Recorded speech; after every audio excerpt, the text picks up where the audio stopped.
This video is for business leaders who need to start challenging conversations constructively when two or more parties are deadlocked. The actual title of this video is Open Closed Minds Using Frames. I hope you appreciate the same humor I appreciate about this picture. It's kind of expresses the idea that there's oftentimes a lot more going on below the surface. We all know it, but we're all also avoiding it, that people, when they get deadlocked, they turn into what Bryan White called, I love this saying, and it is, Bryan White said, "We never really grow up, we just learn how to act in public."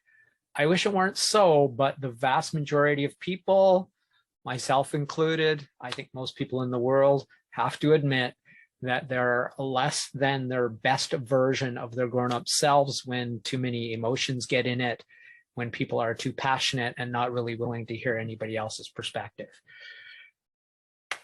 Everybody's guilty of it, at least in my honest opinion.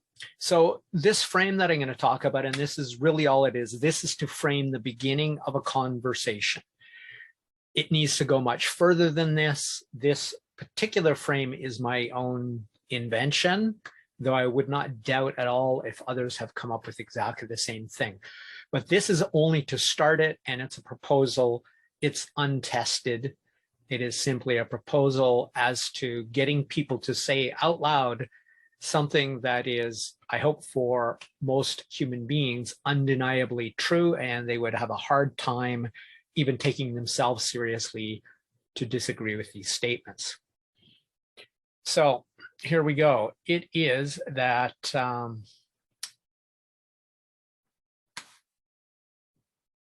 before I have a video, I should probably talk about, I'll put it right there.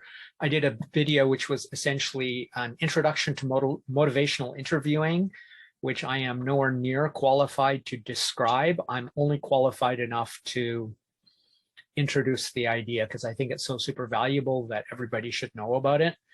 And it is essentially getting people to change their minds or come to their own conclusions by asking open-ended questions and having them answer for themselves, while at the same time still being persuasive, but very gently persuasive. It's very powerful. And this is kind of like what could possibly be the opening part to a conversation, especially if it got super contentious. You might use this, but let's say you don't have the time or skill or motivation to become skilled at motivational interviewing, which is the position I'm in right now. I would love to, but I know I'm not there. So this is like a Swiss Army knife of something you could use as a frame to start an especially contentious conversation. This is all it is. It is nothing beyond the opening of the conversation, but this may open a conversation and get things flowing as everybody admits themselves as not being all-knowing.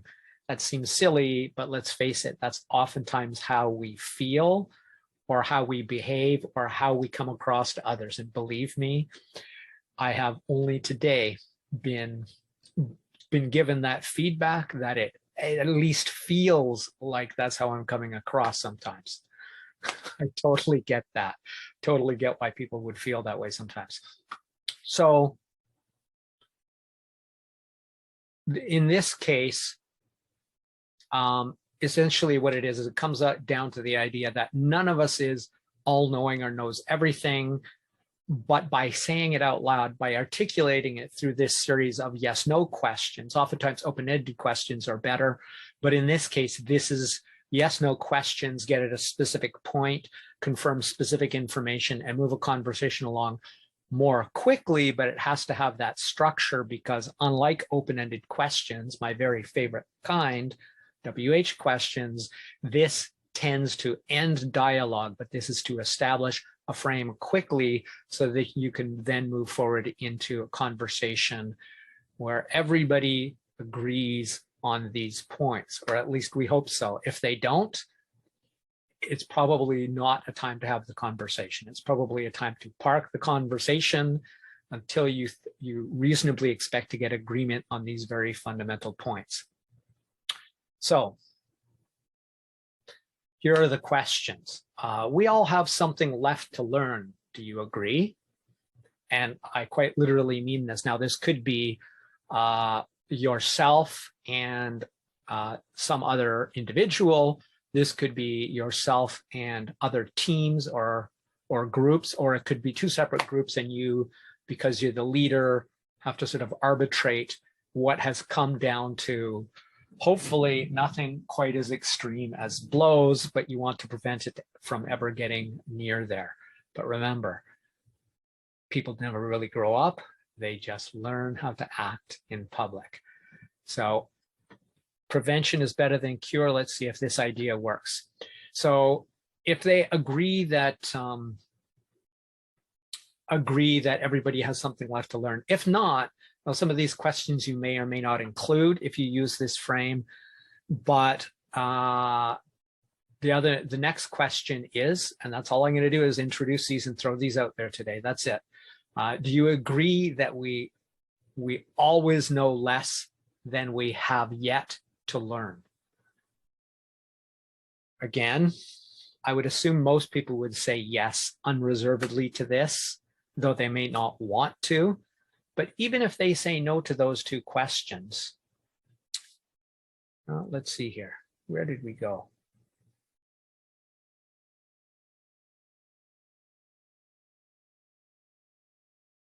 The next one, and the order of these may need to change for you, but this is really the two key questions, the two questions that I think are most important. It was like, do you agree that do you agree that you know something that I or the other party does not know? This is the power question, in that I doubt there's anybody who's going to say, no, they know everything I know, because that's really not the way people operate.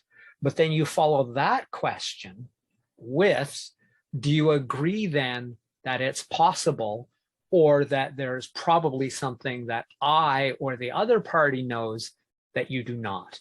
And the whole purpose here is just to get them to say, even begrudgingly, yes, because then at least everybody has owned the idea that there may be things that they're missing. And this is so very often the point when things get this contentious.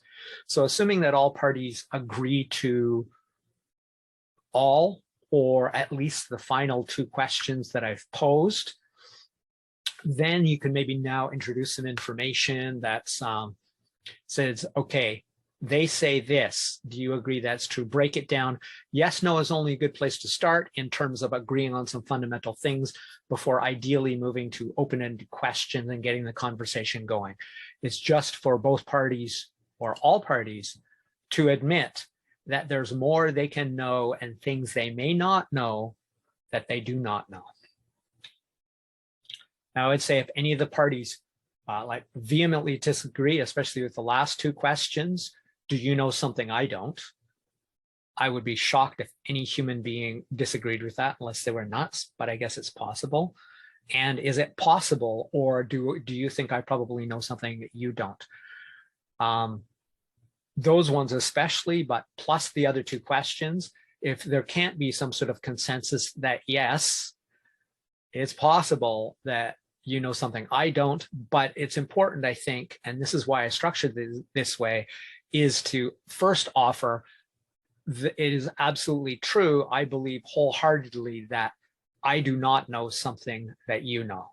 You have an insight that I do not have. So that they start that conversation, then lead towards them admitting that the reverse could also be true. That's it for this whole episode.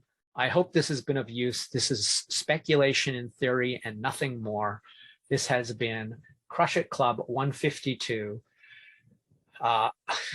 open, closed minds, or more accurately, going back to the top, opening closed minds by using frames. My name is Tim B. Green. Bye for now.